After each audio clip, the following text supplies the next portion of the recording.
సింహరాశి వారికి ఈ ఆదివారం అమావాస్య, కాళ అమావాస్య, కాళాష్టమి రోజున ఎలాంటి విధులను పాటించాలి?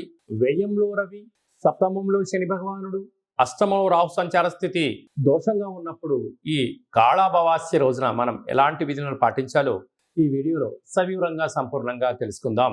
సింహరాశిలో ఏ నక్షత్రాలు వస్తాయి అనగా మఖా నక్షత్రంలోని 4 పాదాలు, పుబ్బా నక్షత్రం 4 పాదాలు, ఉత్తరా నక్షత్రంలోని 1 పాదం కలిపితే సింహరాశి అవడం జరుగుతుంది. చాలా మందికి డేటా బర్త్లో లేనటువంటి కారణం వలన పేరు యొక్క మొదటి అక్షరాన్ని అనుసరిస్తూ రాశిని తెలుసుకునే ప్రయత్నం చేద్దాం.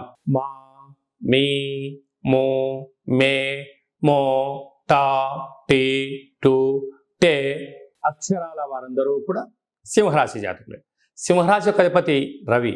ఈ రవి భగవానుడు కర్కాటక రాశిలో, జలరాశిలో, మిత్రస్థానంలో వ్యయంలో ఉండగా ఈ ఆదివారం అమావాస్య పుష్యమి నక్షత్రం, ఈ పుష్యమి నక్షత్రంలో కర్కాటక రాశిలోనే ఉండడం, కర్కాటక రాశిలోని రవి సంచారం చేయడం వలన తెల్ల జిల్లేడు యొక్క వృక్షాన్ని చుట్టూ ప్రదక్షిణ చేయడం, ఆ వేర్ను తీసుకొని వచ్చి సింధూరణ పూసి ఇంట్లో పెట్టుకొని ఒక లక్ష్మీ గణపతి తంత్ర వరసిద్ధి మహాగణాధిపతి హోమం చేసుకోవడం, ఇంటికి గుమ్మడికాయ పగలగొట్టడం, ఇంటికి కట్టుకోవడం వలన ప్రభుత్వ ఉద్యోగ ప్రయత్నం చేసే వారికి చాలా మంచి కాలము.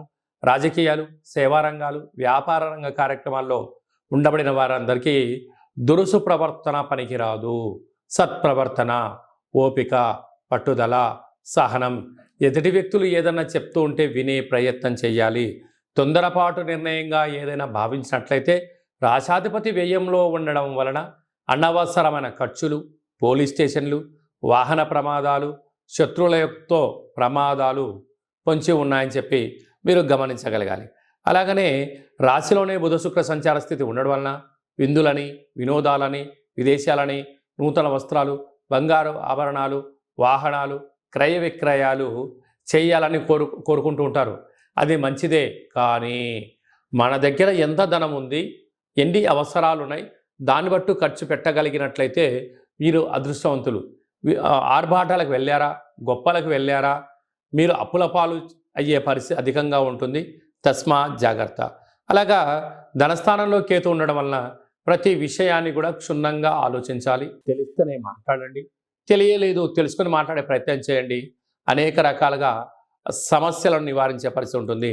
సప్తమంలో శని సంచార స్థితి ప్రేమికుల మధ్య సయోధ్య, నూతన వ్యాపారాలు, పెట్టుబడులు ఆకర్షించడంలో విజయం మీ సొంతం కాబోతుంది. అష్టమంలో రాహు కారణం వలన శత్రువులు ఎక్కువ, చిన్న చిన్న విషయాలకు ఆందోళన, అనేక మంది మీ యొక్క ఎదుగుదల కన్నా మీ యొక్క వినాశాన్ని కోరుకుంటున్నారు. తస్మాత్ జాగ్రత్త. కనుక స్వయం వృత్తులు, సేవా రంగాలు, వ్యాపారాలు, రాజకీయ రంగాల్లో, అలాగనే రియల్ ఎస్టేట్ వ్యాపారాలు, ప్రభుత్వానికి ప్రజలకు మధ్యలో ఉండబడిన వారందరూ, సాఫ్ట్వేర్, హార్డ్వేర్ ఉద్యోగస్తులకు కూడా చాలా మంచి కాలం ఉందని చెప్పి గమనించాలి.